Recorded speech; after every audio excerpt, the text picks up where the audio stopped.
Sige mga tao, noong lumalaki ako, ang mga bansang inahangaan noon ay hindi Amerika, Britanya o Australia. Ang mga bansang Scandinavia, ang mga taga-Norway, taga-Sweden at taga-Denmark ang mga iyon. Nagtagumpay silang lumika ng maliliit na paraiso sa mundo. Pero naging sobrang matagumpay sila. Naging sobra silang tiwala sa sarili at binuksan ang kanilang hangganan sa mga migrante mula sa Third World, lalo na sa mga migranteng galing sa mga bansang Muslim. Pero kabaligtaran ang ginawa ng mga taga-Denmark.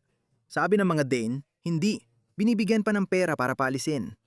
Kung ako ang punong ministro ng Denmark, sasabihin ko, hindi namin kayo bibigyan ng pera. Lumayas na lang kayo, kumpiskahin ang ari-arian at palayasin lalo na ang mga kriminal.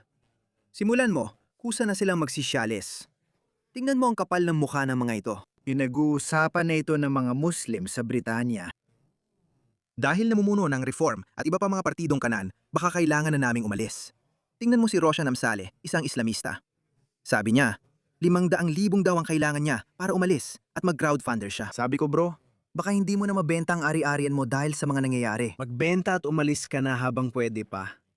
Kasi kapag nagka-revolusyon, baka hindi ka na makalusot o mabenta ang ari-arian mo. Ngayon, binibigyan ng Danes ng 30 o 40,000 dolyar ang mga tao para bumalik sa bansa nila gamit ang buwis. Pero Sweden ang pinakamalaking naapektuhan. Nanonood ako ng dokumentaryo kamakailan na nagsabing sa Sweden, noong dekada 80 o 70 sila ang naunang naging woke kaysa ibang bansa. Siguro kaya ako nasabi na ang wokeism ay malamang na nagiging bunga ng kasaganaan. Kasi kapag protektado ka mula sa mga panganib ng kalupitan ng tao, nakitang-kita sa mga third world na bansa, parang survival of the fittest talaga ang mundo. Kapag protektado ka sa magagandang paraisong, gaya ng mga bansang Scandinavia, parang, uy, tingnan mo ang mga naabot natin. Siguro kahit sino ay pwedeng pumasok at maging bahagi ng napakagandang lipunang ito. Kaya yon ay magiging isang hindi may iwasang bunga. Ito ang dahilan kaya naalala kong dalawang babae. Tingin ko ay Suweko o Norwego. Sila ay woke at nagpunta sa Morocco. Hindi nila sinunod ang payo ng mga mahal sa buhay na huwag pumunta roon. At hindi sila naniwala sa ISIS. Akala nila puro propaganda lang yon. Puro propaganda lang ng mga puti. Kaya pumunta sila ron at sa kasamang palad, nahuli sila ng ilang mga Islamist at sila ay brutal na ginahasa at pinugutan ng ulo. Marami pang ibang kwento ng mga woke na tao. May isa pang woke na babae. Sa tingin ko, Swedish din siya. Pumunta siya sa Congo kasama ang kanyang Amerikanong woke na volunteer. Nasa isang voluntaryong misyon ng UN siya at siya rin ay brutal na pinatay. May Italianong lalaki na ipinakita ko dati na pumunta sa Gaza. Isa siya sa malalaking sumusuporta sa Gays for Gaza o From the River to the Sea. Oo, brutal siyang pinatay ng mga Palestino. Kaya parang protektado ang mga taong ito dahil nakatira sila sa masaganang lipunan. Protektado sila mula sa kabangisan ng ibang kultura, kaya nakakalimot sila sa maaring mangyari sa kanila. At sa huli, nalalaman rin nila ito. Dumaan ang Sweden sa yugtong yon noong dekada 70. Napanood ko ang dokumentaryo pero nakalimutan ko ang pangalan ng leader politikal na nagsabing, sige, buksan natin. Magpasok tayo ng mga tao. Kaya nagsimula silang magpasok ng mga tao mula sa mga third world na bansa at nagdala rin sila ng maraming Muslim. At bilang resulta, ito na ang nangyayari ngayon sa Sweden. Ang Sweden ay parang, oh, saan tayo nagkamali? Tingnan mo ito. Ang mga Islamistang ito ay ginigiit ang Sharia sa Sweden. Sinasabihan pa nga nila ang lokal na populasyon ng Sweden na mag-impake at umuwi na lang.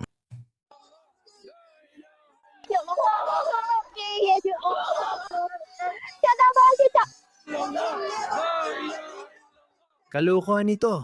Tingnan mo ang mga pulis na ito. Paki, sa pahintulot ni Allah, magdurusa ka kung lalabanan o pabayaan mo siya. Hindi ko maintindihan sinasabi niya, pero halatang pinupuri niya ang Islam. Tingnan mo ang babaeng nakahijab. Nakakadiri. Sobrang sayang na ngayon. Malamang ay nagbalik loob siya sa Islam.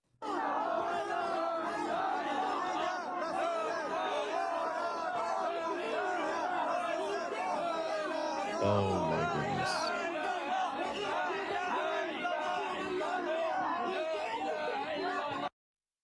Tingnan mo to.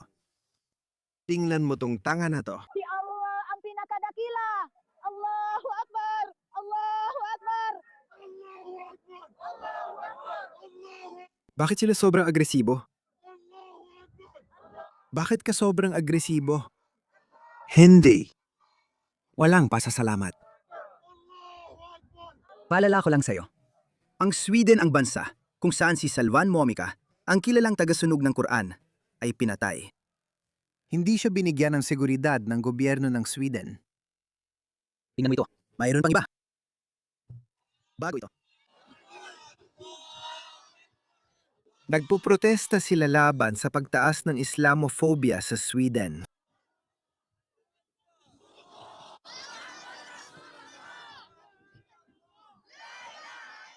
Bumalik kayo sa mga bulok ninyong lugar. Ang sama nito, bumalik na! Palayasin niyo sila. Sige, kung ako ay puti, magiging sobrang racist ako. Sinasabi ko. Sasabihin ko, ano ba yan? Paano natitiis ng kahit sino to?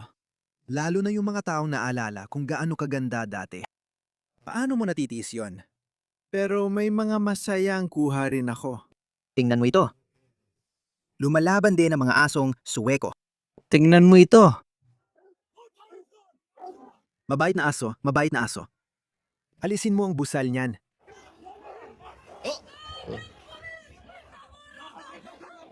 Sumisigaw sila ng police brutality sa tingin ko. Umatras ka. Good luck, Sarah! Mabait na aso.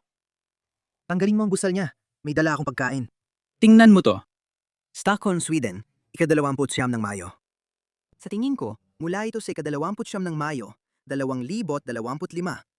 Ito ay isang protestang maka-Palestina. Nagpasya ang mga pulis ng Sweden na dalhin ang pinakamatalik na kaibigan ng tao.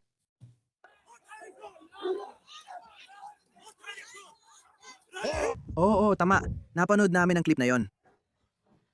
Iba't ibang anggulo. Umatras. Ayos, nakuha na nila siya. Nahuli rin nila siya sa huli. Hulihin mo siya. Hulihin mo siya. Ibalik ang pang-aabuso ng pulis. Gustong-gusto ko ang pang-aabuso ng pulis. Hilahin mo yung tamad na tao. This idiot. Itong puting Suweko. Tanga. Gawin natin to! Gusto namin na malayang laban! Gusto naming yumuko ang mga lalaki. Kami ang JSU, magaling. Pulis. Magaling. Magaling na pulis, magaling na dogger.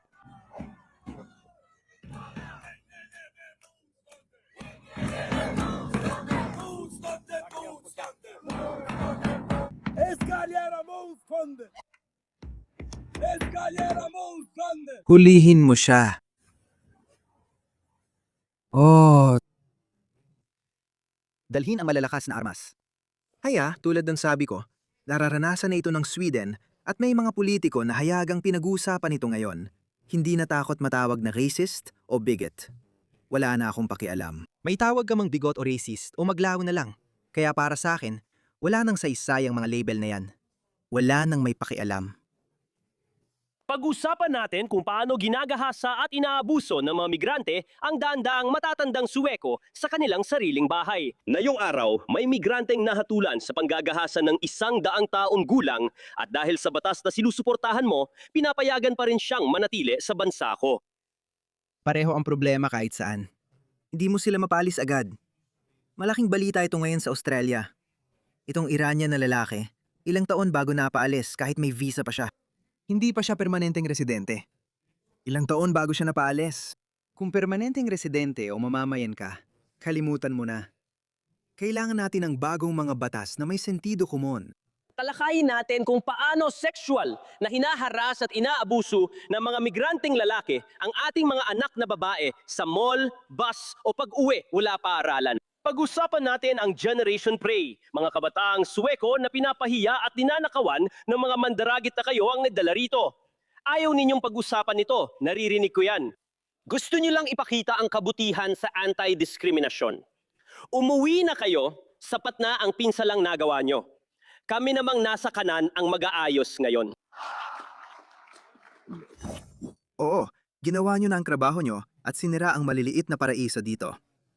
Umuwi na kayo at hayaan ang mga nasa kanan na gawin ang trabaho nila ngayon. Pakinggan niyo ang politikong ito.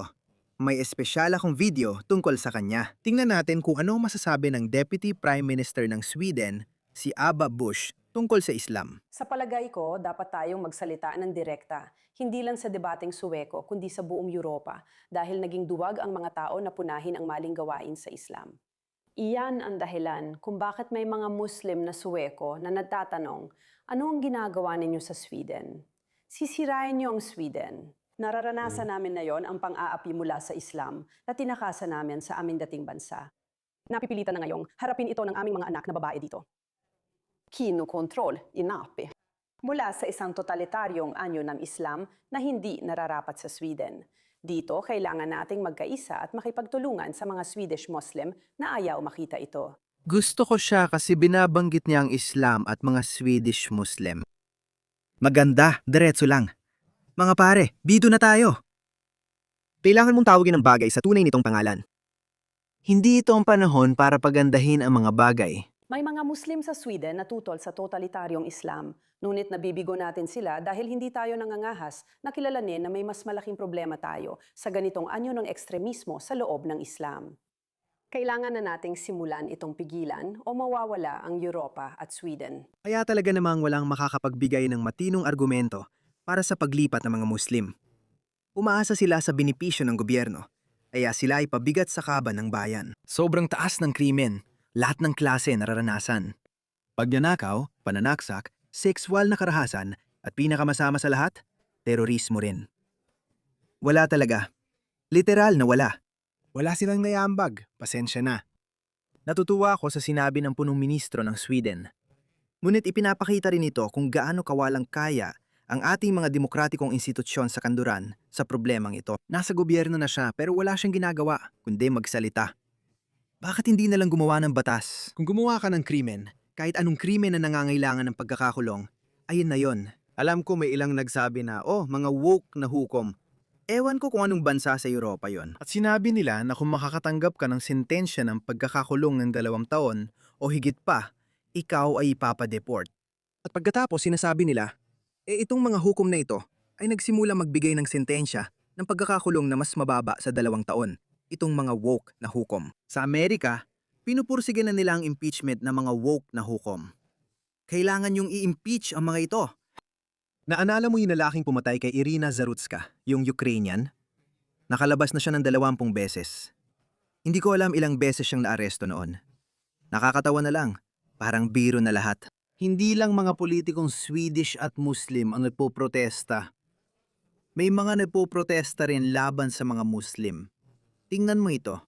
Nangyari ito sa labas ng pinakamalaking Shia mosque sa Sweden, kung saan nagsasagawa sila ng vigil para kay Khamenei matapos siyang mapuksa ng mga bombang Israeli. Buti na lang. Kaya nalaman ng mga Iranian at sinabi nila, sige, tingnan natin kung anong sinabi nila.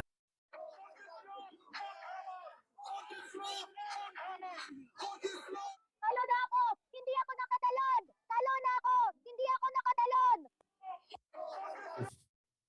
Tingnan mo si Jade Sandberg, isang Swedish aktivista. Sinunog niya ang Quran sa Stockholm at nanawagan na ipagbawal ang Islam sa Sweden noon pa. Samaday ko! Samaday ko! Kristus och inte till den falske profeten Muhammed i Jesu Kristi Nazarets namn. Alla demoner ska bort, alla dödsdemoner i Jesu Kristi Nazarets namn. Så bränner vi denna Satans häxkonstbok. Hon ska vända om Narito na naman siya. och börja på grund av alla demoner. Och jag driver ut varenda Lumayo ka, demonyo. boken. Shoo! Alis, layas ka. Ikaw na satanikong libro. Nagdadagdag siya ng gatong sa apoy. Kaya siguro ang magandang balita ay nagigising na ang mga tao. Nagpoprotesta sila. At dahil dito, hindi na sila kayang baliwalain ng mga halal na kinatawan. Napipilitan silang umaksyon dahil naipit na sila. Kaya hindi tayo dapat tumigil, mga kaibigan. Tuloy lang tayo. Walang mabuting dulot ang malawakang migrasyon mula sa mga bansang Muslim. Katotohanan na patunayan na ito.